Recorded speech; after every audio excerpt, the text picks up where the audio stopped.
Hello everyone. It's James again. And today, I wanted to talk briefly about boundaries. Because let me tell you what.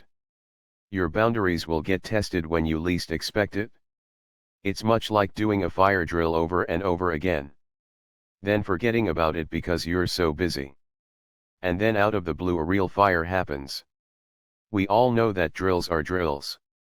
We must learn and revisit what our boundaries are, to keep them fresh in our minds. But sometimes when our boundaries are tested, it becomes a blessing in disguise. Because without a little test here or there, how are we expected to do the right things when something big happens? Normally what most people do by accident is fall into the normal patterns they are used to. That is questioning themselves. Second-guessing the situation. Wondering if it's just them that's misunderstanding things. Or even if they really heard things the way they heard them at all.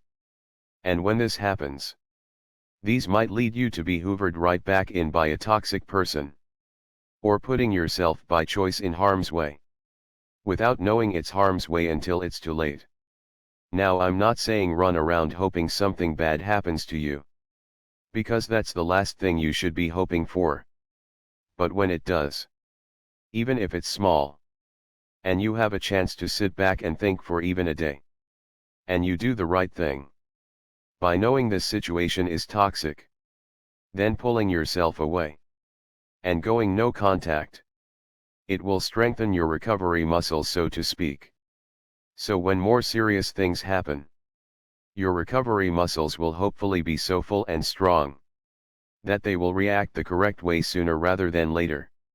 And will serve you right the first time out of the gate. You see. Though as I've mentioned, narcissists can even fool a healthy person. However, the reason why they choose to pick someone that has issues is they know the person with issues is an easier target. It's a lot easier to get someone that has issues to second-guess themselves. Second-guess the situation.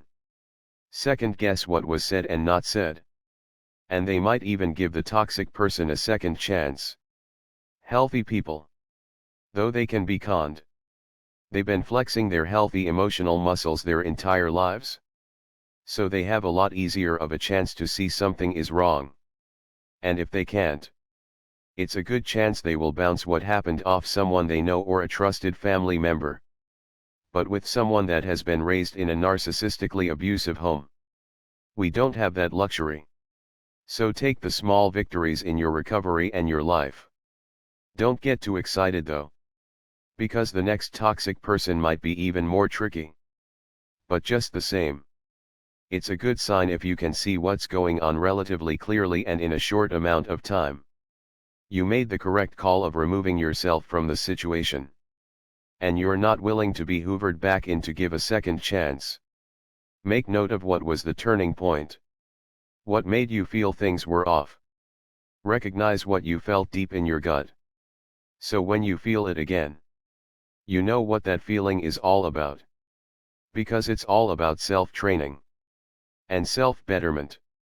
Many of us didn't have parents teaching us this stuff. Most of our parents were doing the opposite. They were teaching us how to be lifelong supply to toxic people. And unlearning these patterns can be very hard. Not impossible. But it will take a lot of work. So please, do the self-work. Think about what's important to you. Watch videos out there of mine and other YouTubers that talk about ways narcissists cross boundaries. And when you see these things pop up in your life, do your best to not get frozen like a deer in the headlights, but be able to make choices that will help keep you safe. You see, when someone crosses these boundaries, for us it's often a big shock and a big letdown. We take it to heart and it hurts us a lot, especially if we thought good things about this person that has now done us wrong. And it's this depressed type feeling, or shock, that can lead us to do either nothing, or second-guessing ourselves. We must shake ourselves and say, wake up. Come on. Wake up. What this person did was wrong and not acceptable. What this person said wasn't true. Yet it was hurtful. I need to take this as a sign.